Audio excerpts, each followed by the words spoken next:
we're good to go?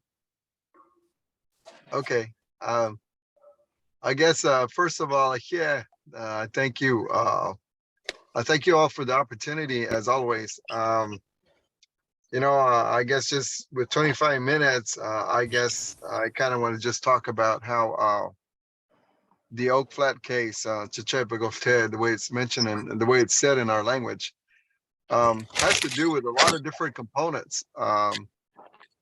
I tell people around the country, and when we first started this fight or the stand to protect Mother Earth and Oak Flats and the sacredness of it, it was like an Apache fight, meaning that we're on the reservation and we had to deal with the federal government.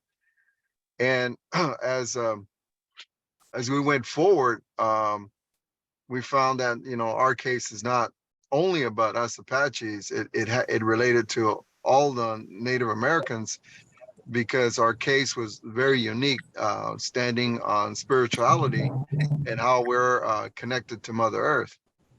And then from there, as far as what really trickled down next was the environmental impacts and what was going to occur and how it's going to affect the whole region.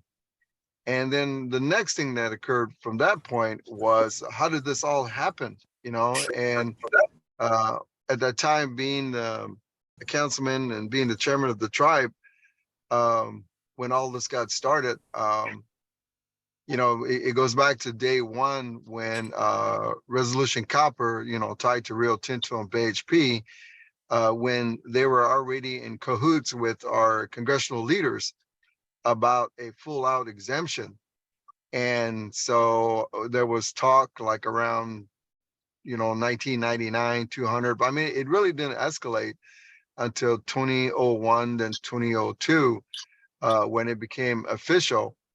And at that point in time, Resolution Copper had already got so many agreements already that they were confident enough that they didn't need to have any consultation with the tribes or with anybody, because they had their full commitment from, I guess, behind the scenes, John McCain, and even discussions with our state leaders like Doug Ducey at the time, and those that were running, I guess, that were holding seats. And little did we know that Resolution Copper was pouring a lot of money into the candidates. So they're real confident of going forward with getting total exemptions from all the environmental laws. And so I think then we come to the Congressional Act, as far as working with Tonto National Forest in the very beginning, where we worked on the spiritual part and the environmental impacts.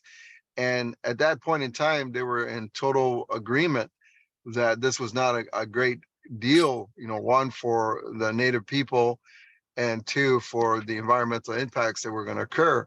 And so from 2002 to 2013, 14, we had been lobbying with Washington congressional leaders and meeting different congressional leaders that held seats in the Natural Resource Committee, and then others too as well. And we did have the support of Tonto National Forest, and which really indicated how environmentally how it was going to be affected, and then also brought up the discussion how there wasn't confirmed documentations or signatures from the state of Arizona, as far as like where the tailings were going to go, because it was going to be outside of government land.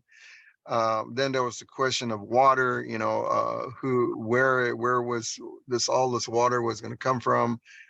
And so a lot of that was presented to Congress on the side of the religious part of Oak Flats. And so, we had support, and this is why it never had passed, in those early stages. But we just couldn't, I couldn't figure out how they would continue to attempt to try to get it passed year after year after year. And because the way Congress works, you have to submit it within a year. Then if it doesn't pass, then you have to resubmit. And so the consultation really with the United States continued between Resolution Copper and them. And so finally, Paul Gosar ended up putting it on the floor of the House, finally asking the House of Representatives for full, exemptions. And we were, I went into DC. I spent like one whole day and a half lobbying like crazy, and we were able to get three Republicans to agree that they would not support the bill. So I actually was there watching Paul Gosar running around like crazy trying to get the support, but he did not get the support, and so it was pulled from the floor. But that very next year, I mean, within that period, that's when John McCain attached it to the late night rider for the National Defense Bill. And that's how they got their exemptions from all federal laws. And we didn't know that John McCain was, behind the scenes. We did know the other congressional person, the Senate. He was a lobbyist for Rio Tinto, so he was really pushing hard. Flake, Jeff Flake, I think that was his name, but his last name was Flake. So he was pushing really hard for these exemptions because he was he had once represented them as a lobbyist, and so so a lot of things became apparent at that time, and how they had the confidence thinking that we were gonna. They had the confidence thinking that we were gonna back down, and this is kind of where it triggered the Apache Stronghold. Because I don't know how many people know about how tribes are regulated or how they came to be, but the tribes, they're tied to the United States government, and even in our Constitution, when we take our oath of office as tribal leaders, the oath does say that that you would adhere to the United States, and so that makes it really difficult for a lot of tribal leaders because. I mean, if you have an opponent who wants to run against you and they see that you're going against the United States, then it's easy to put you on a recall. And so there's all these dilemmas that the tribes have. And also the bigger part of that is the financial ability to go against the United States, because we got to remember that the United States funds a lot of the tribes for the needs. And so when you have, your congressional people in the state of Arizona supporting a bill such as this, then, there are those back doors discussions that go on with your congressional leaders threatening that, it's going to take away funding from your tribe. So that's another dilemma that people don't realize that tribal leaders have to go through. So anyway, the reason I'm saying that is because I had a discussion with the tribal attorney.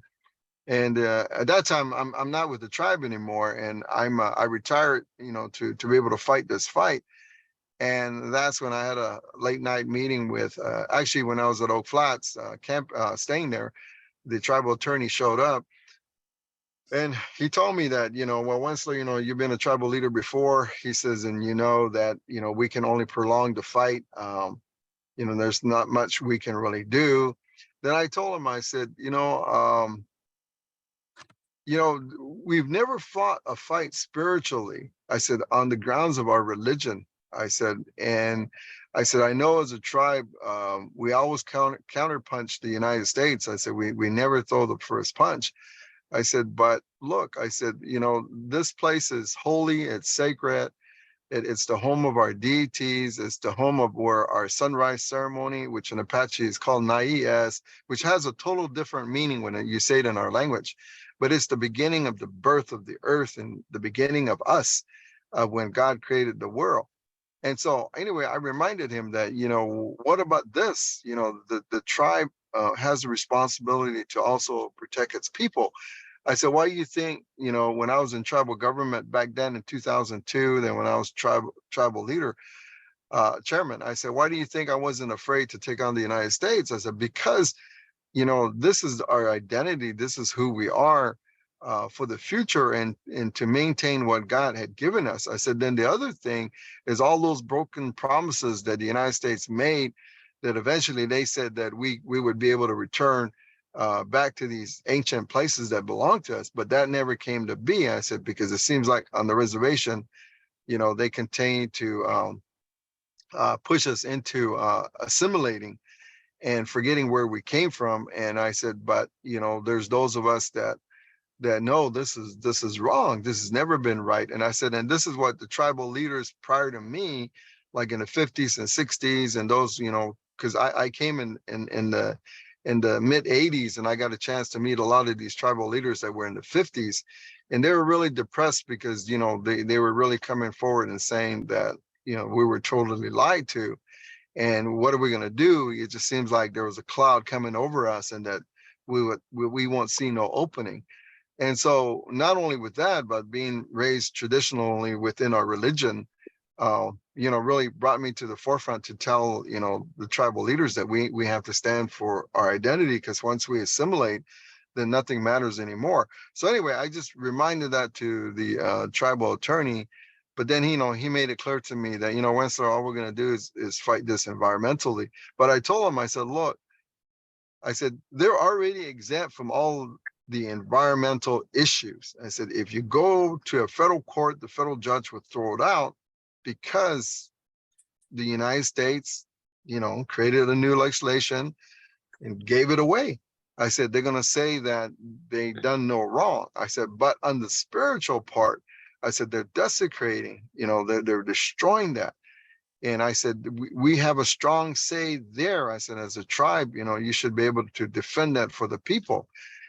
And anyway, the tribe's position was, they're going to go at it environmentally. And that's when the stronghold took the position to fight it spiritually. And that's when it caused chaos with the United States, because that's how the EIS, I know there's a lot of things set out there, but the EIS come into a stop. But the reason why I came to a stop was because our court case identified the religious belief that these gone people that we say in Apache, they're angels. These are homes of the angels. And so it really threatened the United States, because documentation, the documents that the United States has and all these studies that they made on Native people, they've already made it clear that these places are unique, in relationship to our deities, our angels. And so it really put a monkey wrench to where they had to pull back and make sure that they crossed all the T's and dotted all the I's, because if they're going to continue to push, they needed to show that they fulfilled their obligation between the tribal government. But what was great about the tribal government was that it stood back and allowed the stronghold and the religious people to move forward and to fight. Because behind the scenes, like what a lot of people don't know, is that the government was being pressured to stop us from what we were doing. But the tribal government stood out of the way to allow us people to fight for our religious ways. In the meantime, like I said, they're fighting on the environmental stuff. They do have in there, how important it is for the religion, but it's the stronghold. And so, from there, we got called to DC, several agencies, they wanted to talk to me about the religious part of it. And that's how it really came to a standstill on the fight. But the issue we have is with the courts, though, with where the courts stand and what they're doing to move the process of transferring the land over.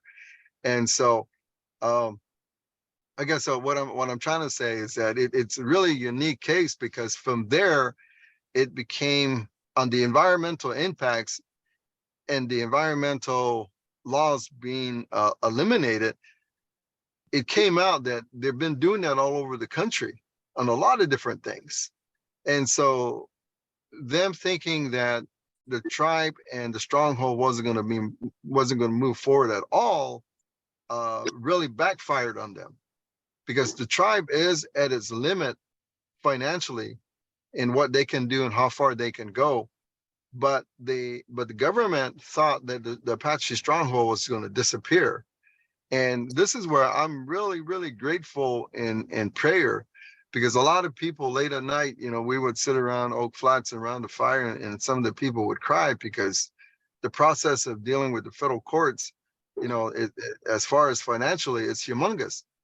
And I told people that, I said, it's like going fishing. I said, we have a unique case, and let's put it out there, because there's good people. I said, there's good people that will look at this case. I said, because when I was arrested on Mount Graham for praying, the attorney that came from Illinois, they were like, he was like my 8th attorney that came, and he sounded the best because he was a criminal attorney, and they charged me for a criminal act. And so what he told me was, he said all the right things. And then when I said, man, it seems like you're the person to handle this case because it's a religious case. And, he was an attorney that deals with the Hell Angels. So he dealt with them. He was their attorney. And so I figure, somebody with the Hell's Angels want to help me in a spiritual court case, It didn't seem like it jived. I mean, it really fit, but it was great. But he told me that his retainer fee was like 125,000. And that's when I got up and I shook his hand and I told him, thank you for coming all the way from Illinois, to represent me. I said, but I don't have that kind of money. And so he set me back down and he just told me, he says, Mr. Nosie, he says, yes, attorneys, they look at how much money they can make off a case. He said, that's the first thing we look at. He said, but the second thing, which is almost as equal, is the uniqueness of the case. He said, the prestige of the case. He said, because for me, he said, you'll make me money later. He says, but right now, he goes, I'm here because it's wrong. And the prestige of the case. He goes, so anyway, I shook his hand and, he became my attorney and he, we ended up winning the case. And so anyway, I was telling the people, I said, it's kind of the same thing. I said, I said, what I've learned is that it's been an Apache fight in the beginning. It became a Native American fight. And then it became a state fight. Now it's a country fight. I said, because they thought we were going to walk away and we didn't walk away. So we're really opening a lot of doors that have been hidden by this government and by how this country is run, and how spirituality has been taken out of so many different things, and how, we're more of a capitalist country than anything. And I said, there's been a lot of wrongdoing. I said, I've been to Europe, to learn a lot of different things. I've been in the East Coast learning about non-natives. I've been in the West Coast. I said, all my 65 years of living was really meeting a lot of people. Like something sent me on this journey to learn, before I opened my mouth. And so I said, what we're suffering is what a lot of people have suffered. I said, so I kind of gave him a lot of examples. I said, let's just leave the bait in the water. And I said, that's all we can do. I said, all we can do is just pray. And lo and behold, we got the attorneys, Luke, Luke came forward and gave me a call and came down to Arizona to meet with me. And he went over my case and he took the case, And so that's when we went into the Ninth, Circuit Court. And then that's when they called us back. I didn't go back to the Ninth Circuit Court. We're on our way to Supreme Court, but that's how, the federal judges are the one that told us to come back, and they ruled 6-5. And now there were some voices, so that's why we're back. And then we're on our way to the Supreme Court. So the thing about that is that they have the choice. They've never done it before, but it's in their rules. They have the choice to take this court case again. So that's what we submitted. And if not, they're going to swing that to the Supreme Court, because they're going to blame the Supreme Court on the ruling of Ling, because the Supreme Court made that awful ruling. So they're probably going to vacate it to send us right to the Supreme Court, which they're going to have to take the case more so, because the Ninth Circuit is saying, hey, you created this problem. You need to hear this one because the decision came from you. Or either they will make that decision that, it's wrong. Then it's still going to be heard in the Supreme Court from probably Resolution Copper to the United States taking it to the Supreme Court. So anyway, it's not over. We still have this fight, going to probably next year, unless the government does something crazy, and that's always a possibility, because like you just see the way they're doing things today. So we have to really have our eyes and ears open. But I think the other important part was meeting with the Forest Service. And I hate looking at their face because they feel really guilty. They know they don't support this, but they can't do anything because the Congress is their job as their boss, and so they make it clear to me. And there's some of them who are praying that we win this fight, because it's going to be devastating.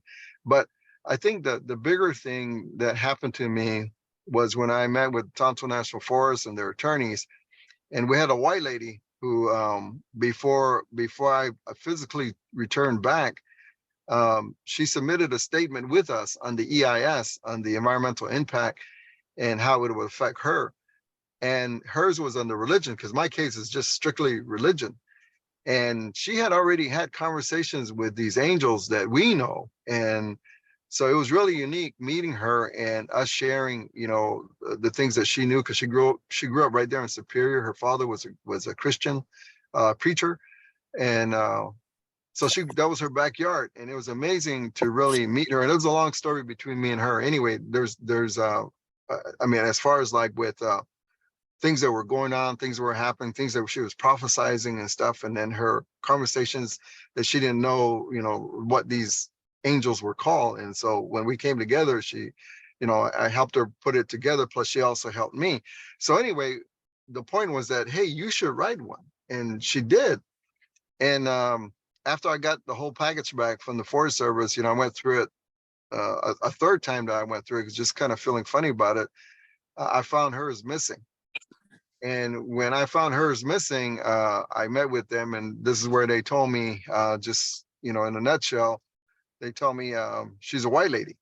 And I told them, I said, I know she's a white lady. I said, why did you take it out? And then they said, she's a white lady. Then that's when I said, I know she's a white lady. I said, why did you take it out?